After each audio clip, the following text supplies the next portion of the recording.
দরজা বন্ধ করে চুপচাপ বসে আছে শামীমা। চোখের কোণে অশ্রুকণাগুলো জমাট বেঁধে আছে। অনুভূতি শূন্য হয়ে শামীমা তাকিয়ে আছে মেঝের দিকে। তার সামনে বসে মুখে হাত দিয়ে কাঁদছে অদ্রিজা। জ্ঞান হারিয়ে শুয়ে আছে মিমিয়া। পুরো বাড়িতে ছড়িয়ে আছে আগরবাতি, কর্পূর আর গোলাপ জলের সুবাস। সেই ঘ্রাণ উন্মাদ করে দিচ্ছে শামীমাকে। আপনজন হারানোর বার্তা যেন সেই ঘ্রাণের ইঙ্গিত দিচ্ছে তাকে। অদ্রিজা এক পলক তাকায় শামীমার দিকে। সাদা শাড়িতে অলংকার ছাড়া তাকে নিরাবরণ লাগছে। আরও একবার ডুকরে কেঁদে দেয় অদ্রিজা। নিজেকে বড্ড অপরাধী লাগছে। গত 2 দিনের সংসারটা সম্পূর্ণ এলোমেলো হয়ে গেছে। অদ্রিজার আহাজারি দেখে শামীমা একটা ধমক দেয়। এমন করছিস কেন তুই? সমস্যা কি? চুপচাপ আল্লাহকে ডাক। অদ্রিজা দ্রুত শামীমার পা ছুঁয়ে ধরে। আমায় ক্ষমা করো মা। সেদিন যদি সত্যিটা প্রকাশ না করতাম তবে এই দিন আমাদের দেখা হতো না, সংসারটা স্বাভাবিক থাকতো। এইভাবে তোমায় সাদা শাড়িতে আমি আর দেখতে পারছি না। অদ্রিজার কান্নার গতি আরো বেড়েই চলেছে। নিঃশ্বাস যেন এই মুহূর্তে বন্ধ হয়ে যাবে। শামীমা তীক্ষ্ণ দৃষ্টিতে তাকায় অদ্রিজার দিকে। সাদা শাড়ির আঁচলটা টেনে গভীরভাবে শ্বাস নেয়। শাড়ির আঁচলে 2-4টা চুমুকে অদ্রিজার মাথায় হাত বুলায়। যে যা করেছে তার শাস্তি সে পেয়েছে। আগেই বলেছিলাম, যার কর্ম যেমন তার ফলটাও হবে তেমন। ঠিক মিলে গেল। তোর বাবা কর্মের ফল উপযুক্তভাবেই সে পেয়েছে। আমার কোনো আফসোস নেই। তুই যা করেছিস একদম ভালো করেছিস। আমার ছেলেটাকে দেখে রাখিস, সে যেন এমন পথে দ্বিতীয়বার আর পা না বাড়ায়। আর মিমিয়াকে নিজের বোনের মতো আগলে রাখিস। মা, তোমার সাদা শাড়ি যে আমি সহ্য করতে পারছি না। আমার ভেতরটায় জ্বলে পুড়ে যাচ্ছে। আমার জীবনের রং সেদিন মুছে গেছে, যেদিন তোর বাবার সত্যটা প্রকাশ পেয়েছে। তাই এই সাদা শাড়িটাই আমার বর্তমানে আপন। এখানে বসে না থেকে দ্রুত বাইরে গিয়ে খোঁজ নে পরিস্থিতি কেমন। অদ্রিজা উঠে যায়। রুম থেকে বেরিয়ে মৃন্ময়কে খুঁজতে থাকে। শামীমা আর চোখে মিমিয়ার দিকে তাকিয়ে তার কপালে আলতো করে চুমু দেয়। বাবার মৃত্যু খবর শুনে সে জ্ঞান হারায়। এখনও তার জ্ঞান ফিরেনি। শামীমা বিছানার পাশে রাখা টেবিলের দিকে তাকায়। এখনও রাগিবের দেওয়া কাগজগুলো এখানেই পড়ে আছে। স্মৃতির পাতা থেকে আবারও ভেসে ওঠে সেদিনের কথা। সেদিন শামীমা চোখে মুখে পানি দিয়ে ওয়াশরুম থেকে বের হলে রাগিবকে চোখে পড়ে। তার হাতে কিছু পেপারস নিয়ে দাঁড়িয়েছিল। শামীমা সেদিকে তোয়াক্কা না করে বিছানার কোনায় গিয়ে বসে। তখনই তার সামনে হাঁটু মুড়ে বসে রাগিব। শামীমার মুখের দিকে তাকিয়ে করুণ সুরে বলে, সংসার জীবনে মিথ্যা কথা আমি তোমায় কোনোদিনই বলিনি শামু। তুমি জানতে আমি ব্যবসায়ী কাজে জড়িত, আর পাশাপাশি কালোবাজারের খাতায় নাম লিখিয়েছি বিয়ের 1.5 বছর আগে। বিয়ের পর আমি কখনো বলিনি আমার ব্যবসা সংক্রান্ত কথা, আর তুমিও কখনো হল্প করে জানতে চাওনি। নিজে থেকে একবারই কিচ্ছু জানতে চাওনি, কারণ আমার ভয় ছিল যদি তুমি ভুল বুঝে চলে যাও ততদিন তুমি আমার অস্তিত্বে মিশে গেছো। তাই তোমাকে হারানোর ভয় আমায় করে করে খাচ্ছিল। অন্যায়টা তখনই করলাম যখন মৃন্ময়কে আমার পাপের কাছে সামিল করি। আচ্ছা যাই হোক, এই কাজগুলো নাও।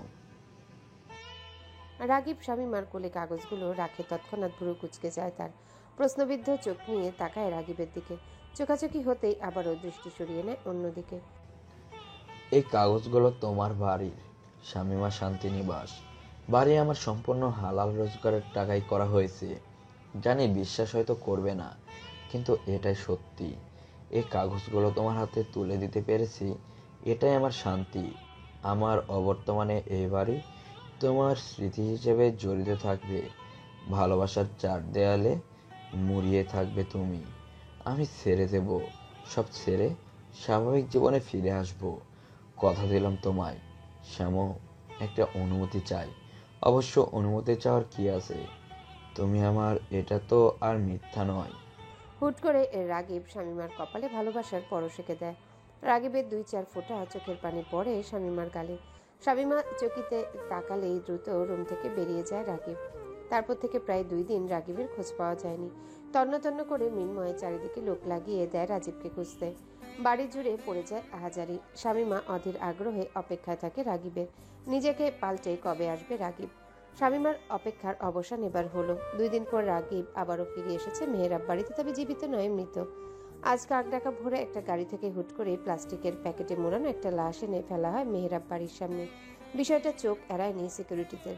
দ্রুত সাবধানতা অবলম্বন করে প্লাস্টিকের উপরের দিকটা খোলা হয়। তখনই চোখে পড়ে রাগিবের রক্তাক্ত মুখ। মৃন্ময়কে খবর দেওয়া হলে 1 মুহূর্ত দেরি না করে বাইরে বেরিয়ে আসে। ততক্ষণে পুরো বাড়ির সবাই জেনে গেছে মেহেরাব বাড়িতে ঘোর অন্ধকার নেমে এসেছে। মৃন্ময় সাহস নিয়ে সম্পূর্ণ প্লাস্টিকের প্যাকেটটি খুলে রাগিবের শরীরে বিভৎস কোপের দাগগুলো থেকে এখনো তাজা রক্ত ঝরছে।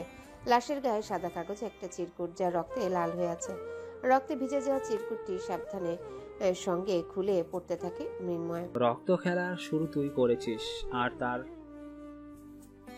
তার তোর রক্ত দিয়ে এই খেলা শেষ করব আমি। তৈরি থাকিস। একে একে আপন মানুষের লাশ দাফনে এনএস তার শত্রুপক্ষকে ছাড় দেয় না। মৃন্ময় নির্বাক হয়ে তাকিয়ে থাকে রাগিবের লাশের দিকে। নিজের বাবার এমন নির্মম মৃত্যু স্বপ্নেও কল্পনা করেনি সে। আস্তে আস্তে সূর্যের তাপ বেড়ে চলেছে, তার সাথে মেহেরাব বাড়ির আহাজারি। মৃন্ময় অচেতন হয়ে লাশের পাশে বসে থাকে। তার পাশে ফাহাদ। মিমিয়া দেখা মাত্রই সেন্স হারিয়ে ফেলে। চুমকি অদ্রিজাকে জড়িয়ে কান্নায় ভেঙে পড়ে, কিন্তু তখনও শান্ত ছিল শামীমা। কষ্টে বুক ফেটে গেলেও মুখ দিয়ে কোনো শব্দই বের করতে পারছে না। আস্তে আস্তে লোক জানাজানি হয়ে যায়। পুলিশ লাশ পোস্টমর্টমের জন্য তোড়জোড় শুরু করে, কিন্তু মৃন্ময় লাশ পোস্টমর্টমের জন্য পাঠাতে রাজি নয়। কেঁচো খুঁজতে গেলে সাপ বেরিয়ে যাওয়ার আশঙ্কা প্রবল, তাই সবটা হ্যান্ডেল করে ফাহাদ। অবশেষে সবকিছু ঠিকঠাকভাবে সামলে রাগিবের শেষ গোসলের আয়োজন করে। অন্যদিকে চুমকি শামীমাকে মুড়িয়ে দেয় সাদা কাপড়ে। সবকিছুতেই মৃন্ময় নির্বাক দর্শক ছিল। মুখ ফুটে কথা তার বের হচ্ছিল না। এক প্রকার শকের মধ্যে দিয়ে যাচ্ছে সে। বাবার মৃত্যুটা যেন আচমকা প্রলয় এনে দিয়েছে তার মাঝে। গোসল শেষে একপাশে রাগিবের খাটিয়া রাখা হয়েছে। মৃন্ময় তাকিয়ে আছে সেই খাটিয়ার দিকে। একদিন হয়তো তাকেও এভাবে চুপচাপ নির্বাক হয়ে শুয়ে থাকতে হবে এই স্থানে। নিছক স্বপ্নের পেছনে ছুটি আমরা। শামীমার চোখ আবারও ঝাপসা হয়ে আসে। বাড়ির দলিলগুলো বুকে জড়িয়ে দুফোঁটা চোখের জল বিসর্জন দেয়। তখনই চুমকির আগমন হয় রুমে। তার দিকে তাকিয়ে শামীমা চোখের জল আড়াল করে নেয়। শেষবারের মতো দেখতে যেতে বলা হয়েছে। মিমিয়ার কি জ্ঞান ফেরেনি? সে তার বাবাকে দেখবে না? থাক, আর দেখার দরকার নেই। এমন পরিস্থিতিতে মিমি আগে পড়েনি, নিজেকে স্বাভাবিক রাখতে পারবে না। কিন্তু চুমকি কথা শেষ করার আগে মিমিয়া হুট করে শব্দ করে কেঁদে ওঠে। তার জ্ঞান ফিরেছে। দরজার আড়াল থেকে দাঁড়িয়ে শেষ বিদায় জানাচ্ছে অদ্রিজা। মিমিয়া কান্নায় ভেঙে পড়ছে বারবার। এই মানুষটাই তো 2 দিন আগেও তাদের সাথে ছিল, আর আজ নেই। মানব জীবনে এত বৈচিত্র্য কেন? অদ্রিজা ভাবতে থাকে অতীতের কথা। বাবা হিসেবে রাগিবের যত্ন, আদর, মায়া, ভালোবাসা কিছুই ভোলার নয়। আর কোনোদিনও বাবা বাবা বলে জড়িয়ে ধরা হবে না কাউকে। খাওয়ার টেবিলে অদ্রিজার সামনে কেউ আর ভাত মুখে তুলে খাইয়ে দেবে না। আর রাগিব শামীমার বিবাহ বার্ষিকীতে কাটানো মুহূর্তটা আর ফিরে আসবে না। কেউ অদ্রিমা অদ্রিমা বলে বাড়ি মাথায় আর তুলবে না। অনুভূতিগুলো ফিকে করে দিয়ে চলে যাচ্ছে মানুষটা। মিমিয়ার ভরসার হাত বাবা নামক ব্যক্তিটি আর ফিরে আসবে না। মায়ার শেকল পরিয়ে মানুষটা চলে গেল না ফেরার দেশে। বাবার খাটিয়া ধরে কবরের উদ্দেশ্যে নিয়ে যাচ্ছে মৃন্ময়। তার বিপরীত পাশে ফাহাদ। দুজনার চোখের দিকে তাকায়। দুজনার চোখে অশ্রুরা টলমল করছে। অনুতপ্তের সাগরে ভাসছে দুজনা। বুকের ভেতরটা দুমড়ে মুচড়ে যাচ্ছে সবকিছু। জীবনটাকে শুরু থেকে যদি ফিরে পাওয়ার আরেকটা সুযোগ থাকতো, তবে মৃন্ময় আবারও সবকিছু ফিরে পেতে চাইতো। রাতের অন্ধকার আকাশের দিকে তাকিয়ে আছে শামীমা। পরনের সাদা শাড়িটা আবারও ছুঁয়ে দিয়ে চুমু খায়। ডান হাতে রাগিবের পাঞ্জাবির বুকের মাঝে আঁকড়ে ধরে ফুপিয়ে কেঁদে ওঠে। দিনের কান্নাগুলো মাঝরাতে দলা পাকিয়ে সব এক হচ্ছে। আমায় তুমি শেষ পর্যায়ে এই উপহার দিলে, একটা সাদা শাড়ি। জীবনের রং এনে দিয়েছো তুমি, আর জীবনের রংটা নিয়ে গেলেও তুমি। তবে আমায় একা ফেলে গেলে কেন? নিয়ে যেতে তোমার সাথে। আমার চাপা কষ্টগুলো তুমি বুঝলে না। আমি তো তোমার অপেক্ষায় ছিলাম। নিজের ভুল যখন বুঝেছো, তখন প্রায়শ্চিত্ত করে আবারও ফিরে আসার কথা ছিল তোমার। আমি তো তোমার অপেক্ষায় ছিলাম, কিন্তু নিষ্ঠুর তুমি, ফিরে এলে না। বলেছিলে না বৃদ্ধ বয়সে হাতে হাত রেখে চলবে? তবে আমাকে একা করে চলে গেলে কেন? হঠাৎ যদি আমার তোমায় ছুঁয়ে দেখতে ইচ্ছে হয়, তবে কি আমাদের আর দেখা হবে না? তোমার করা ভুলে আজ আমিও শাস্তি পাচ্ছি। তুমি তো চলে গেলে, অথচ জীবিত থেকেও যে মৃতের মতো বাঁচতে হবে আমায়। আর কেউ আমাকে শামু বলে ডাকবে না। তোমার অধ্যায় তবে এখানেই শেষ। শামীমা রাগিবের পাঞ্জাবি জড়িয়ে ডুকরে কেঁদে ওঠে। নিজেকে একা লাগছে ভেবেই কষ্টের সাগরে হাবুডুবু খাচ্ছে। হঠাৎ রাগিবের ছোঁয়া পেতে ইচ্ছে করছে। একাকিত্বের শহরে রাগিবকে পাশে চাইছে। রাগিবের ভালোবাসায় তিনি এতটাই মত্ত ছিলেন, কোনটা সত্য কোনটা ভ্রম তিনি বুঝলেন না। সারাটা জীবন যার হাতে হাত রেখে জীবনের রাস্তায় চলেছে, আজ সেই হাতটাই ছেড়ে দিয়েছে তাকে। সাদা শাড়ির আঁচলে চোখের জল মুছে নেয়, দৃঢ় কণ্ঠে রাগ নিয়ে বলে, ভালোবাসা বলতে কিছু নেই। মানুষ নিজে ভালো থাকতে একে অপরকে ব্যবহার করে, আর সেটাই ভালোবাসা বলে বিবেচিত হয়। তুমি ভালো থাকতে আমায় ব্যবহার করলে, আর আজ আমায় একা ফেলে চলে গেলে। কেন কাঁদি আমি? কাঁদবো না আর। দৃঢ় স্বরে কথাগুলো বলে শামীমা সামলায় নিজেকে, কিন্তু কয়েক সেকেন্ডে আবারও ও মুখ চেপে কেঁদে দেয়। ইস, কি যে মায়া! সব যখন ছেড়ে তুমি চলেই গেলে, তবে মায়াটা নিয়ে গেলে না কেন? নিয়ে যেতে দুজনের মাঝে জমানো স্মৃতিগুলো, তবে আমাকে আর এইভাবে নিঃশ্বাস বন্ধ হয়ে যাওয়ার মতো করে কাঁদতে হতো না। পৃথিবীতে যদি এমন কোনো ওষুধ থাকতো যা সেবনে প্রিয় মানুষটিকে ভুলে থাকা যায়, তবে আমি সেই ওষুধে আসক্ত হয়ে যেতাম। ছাদে দাঁড়িয়ে অন্ধকার আকাশটার দিকে নিষ্পলকভাবে তাকিয়ে আছে মৃন্ময়। জীবনে চলার পথে মৃন্ময়ের পাশে ছিল তার বাবা। একই স্থানে দাঁড়িয়ে কত শত গোপন মিটিং চলেছিল তাদের। আজ মৃন্ময় একা, আর কখনো একসাথে মতামতের সিদ্ধান্ত নেওয়া হবে না। গোপনে চলবে না তাদের কারসাজি। মৃন্ময়ের মনের মাঝে দানা বেঁধেছে ভয়েরা। যদি বাবার করুণ মৃত্যুর মতো তার জীবনেও এমন মৃত্যু নামে, তখন কি হবে? অদ্রিজা, মিমিয়া, শামীমার মাথায় যে অদৃশ্য ভরসার হাত আছে তা উঠে যাবে।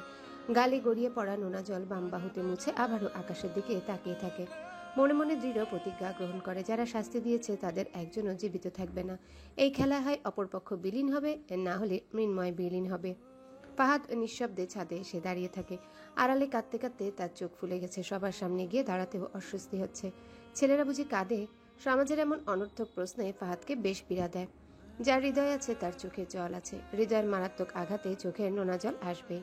শতবার নিজের মনের সাথে যুদ্ধ করার পরেও বেহায় অবাধ্য চোখের জল ঠিকই চোখের কার্নিশ বেয়ে গড়িয়ে পড়ে। ফাহাদ টিস্যু দিয়ে দু চোখ ভালো করে মুছে নেয়। ইচ্ছে করছে আজ হাউমাউ করে বাচ্চাদের মতো কাঁদতে। রাগী মৃন্ময় যতই খারাপ হোক, হৃদয়ের দিক থেকে তারা খারাপ নয়। ভালোবাসা শেখানোর কৌশল তাদের আছে। কাউকে কি করে সবটা উজাড় করে ভালোবাসতে হয় তা মৃন্ময় আর রাগীব বেশ ভালো করে জানে। পিলপিল পায়ে মৃন্ময়ের কাছে এগিয়ে আসে ফাহাদ। বস, আর কতক্ষণ এইখানে এইভাবে থাকবেন? রাত 3টা বেজে গেছে। মৃন্ময় দীর্ঘশ্বাস ছাড়ে, কিছুটা সময় নিয়ে বলে, মা, অদ্রিজা, মিমি আর কি অবস্থা? তারা ঘুমিয়েছে? আপনার কি মনে হয় তারা আজ ঘুমাবে? চুমকি আপা সবাইকে নিয়ে আসে। ও, তুমি বাড়ি যাবে না? আপনাদের একা ফেলে কিভাবে যাব আমি? একটা কথা বলি বস। বলো। আপনি দয়া করে এই কাজ ছেড়ে দেন প্লিজ। আমি জানি আপনি প্রতিশোধ নিতে আবারও ফিরে আসবেন এই রাস্তায়, কিন্তু ভেবে দেখুন এটা কি ঠিক হবে? শামীমা ম্যাম যে কষ্ট পাবেন। আমি ফিরতে পারবো না যতদিন না আমার বাবা সন্তানের মৃত্যুর প্রতিশোধ আমি না নেব। ধরে নাও আমি সব ছেড়ে দিলাম, তখন আমাদের নিরাপত্তা কি ফাহাদ? এনএসের লোকেরা ঠিকই আমাদের মারতে উঠে পড়ে লাগবে। তারা কখনো দমে যাবে না। সেদিন অদ্রিজা, আজ বাবা, কাল হয়তো আমার মায়ের ওপর আঁচড় পড়বে। একটা কথা মনে রাখবে, শত্রু কখনো দমন হয় না যতদিন না তাকে বিনাশ করা হয়। তাই আমার সিদ্ধান্ত আমি নিয়ে নিয়েছি। শত্রু বিনাশ হবে, হয় আমি, না হয় এনএস। মৃন্ময় দ্রুত ছাদ থেকে নেমে যায়। ফাহাদ তার দিকে তাকিয়ে আছে তীর্যক দৃষ্টিতে। দুর্বল হয়ে পড়লেও মৃন্ময়ের জেদ এক চিলতেও কমেনি, বরং সময়ের সাথে যেন জেদ বেড়েই চলেছে। শামীমার রুম থেকে চুমকিকে বের হতে দেখে মৃন্ময় তার কাছে এগিয়ে যায়। চুমকি আপা, মা কোথায়? তসবি পাঠ করছে। মিমি আর অদ্রিজা? মিমিয়া কাঁদতে কাঁদতে ঘুমিয়ে গেছে। অদ্রিজা তোমার মায়ের পাশেই আছে, তাকে কি ডাকবো? না থাক। চুমকি চলে যায় তার কাজে। মৃন্ময় নিঃশব্দে রুমের পাশে দাঁড়ায়।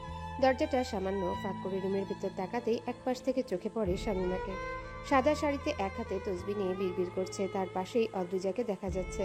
শামীমার বিবর্ণ মুখখানা সাদা শাড়ি দেখে মৃন্ময়ের হাউমাউ করে কাঁদতে ইচ্ছা করছে। এমন বেশভূষায় কখনো তার মাকে দেখেনি সে। যে মরে গেছে সে তো গেছে, কিন্তু যাদের রেখে গেছে তারা যে তার শোকে মরা লাশ হয়ে বেঁচে আছে। মৃন্ময় দ্রুত তার রুমে চলে যায়। এই কষ্ট সে কিছুতেই সইতে পারছে না। শামীমা তসবি জপা বন্ধ করে আর চোখে অদ্রিজার দিকে তাকায়। অদ্রিজা এক ধ্যানে তসবি পাঠ করছে। অদ্রিমা, তুই এবার যা, আর জেগে থাকতে হবে না। না মা, আবার ঘুম আসবে না। তাছাড়া চুমকিবু আসছে, সবাই আজ একসাথেই থাকবো। মৃন্ময় এসেছিল। কখন? আমি তো দেখলাম না। এই মাত্র। মায়ের মন সন্তানের অস্তিত্ব শত দূরে থাকলেও টের পায় ছেলেটা আজ একা হয়ে গেছে। তুই বরং যা, তাকে সঙ্গ দে। কিন্তু তুমি তো সবচেয়ে বড় একা মা। এত কথা বলিস কেন তুই? যেতে বলেছি যা, আমার পাশে চমকে আছে। অদ্রিজা কোনো কথা না বাড়িয়ে রুম থেকে চলে যায়। মৃন্ময় রুমে এসে দেখে সে মাথা হেলান দিয়ে চোখ বন্ধ করে বসে আছে। অদ্রিজা এগিয়ে যায় তার দিকে। চশমার আড়ালে ফোলা চোখগুলো বেশ ভালোভাবে বোঝা যাচ্ছে। অদ্রিজা এগিয়ে এসে মৃন্ময়ের মাথায় হাত রাখে, চুলগুলোতে বিলি কাটতে থাকে। তৎক্ষণাৎ চমকে তাকায় মৃন্ময়। চলে এলে যে, মা তো একা। মা আমাকে পাঠিয়েছে আপনার কাছে। মায়ের সাথে চুমকিবু আছে। মৃন্ময় কিছুক্ষণ চুপ থাকে। অদ্রিজাকে দেখেই তার কান্না পাচ্ছে, কিন্তু কেন সে নিজেই জানে না। নীরবতা কাটিয়ে অদ্রিজা বলে, ঘুমিয়ে পড়ুন আপনি। আজ সারাদিন কম ধকল যায়নি আপনার উপর। কাল ফাহাদ ভাইকে বলবেন বাবার কবরের আশেপাশে যেন ফুল গাছ লাগানোর ব্যবস্থা করে। মৃন্ময় নিষ্পলকভাবে তাকিয়ে আছে অদ্রিজার দিকে। অদ্রিজা কিছু না বলে মৃন্ময়ের চাহনি বোঝার চেষ্টা করছে। আপনার কি হয়েছে হঠাৎ? অদ্রিজার প্রশ্নে মৃন্ময় হুট করে তাকে জড়িয়ে ধরে কেঁদে দেয়। মৃন্ময়ের কান্নার তালে অদ্রিজা নিজেও কেঁদে দেয়। আমার মায়ের সাদা শাড়ি আমি সহ্য করতে পারছি না।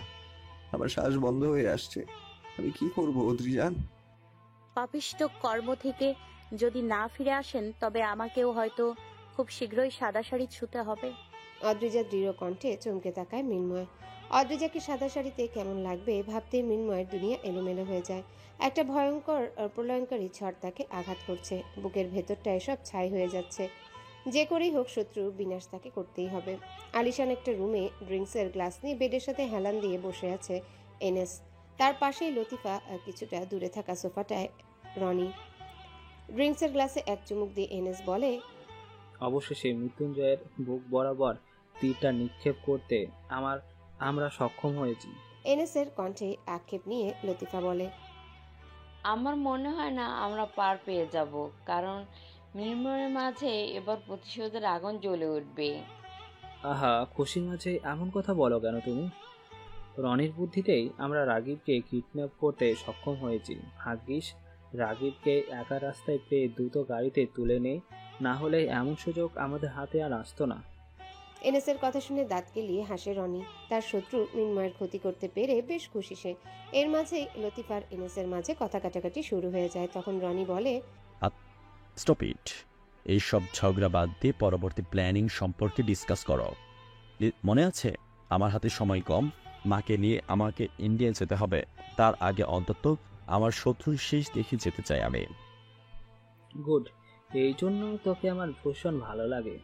তোর তোর ক্ষুদ্র বুদ্ধির কারণে তুই ভবিষ্যতে সাফল্য অর্জন করতে পারবে। অবশ্য সাফল্য তোমার মুঠোই। একবার মৃত্যুঞ্জয়ের লাশ হোক, তবে আমাদের সব রাস্তা খোলা। এনএসের কথা শুনে রনি বাঁকা হাসে। এনএসের দিকে আরেকটি ড্রিঙ্কসের গ্লাস এগিয়ে দিয়ে বলে, এবার বলুন কি প্ল্যান করেছেন আপনি? এবারে মিশনটা একটু অন্যরকম। আমি চাই মৃত্যুঞ্জয়ের বাড়িতে ঢুকে সবাইকে একদিনে একসাথে মারবো। What are you mad? Roni চমকে ওঠে, তার সাথে লতিফা। এনএসের এমন বুদ্ধি শুনে চমকে যাওয়া ছাড়া আর কোনো উপায় নেই। আমি ঠিক আছি রনি, আমার বুদ্ধিটা আগে তোমরা শোনো। রনি এবং লতিফা দুজনেই আগের জায়গায় বসে যায়। এনএস ড্রিঙ্কসের গ্লাসে চুমুক দিয়ে বলে, মৃত্যুঞ্জয়ের সিকিউরিটি গার্ড বাড়ির গার্ডের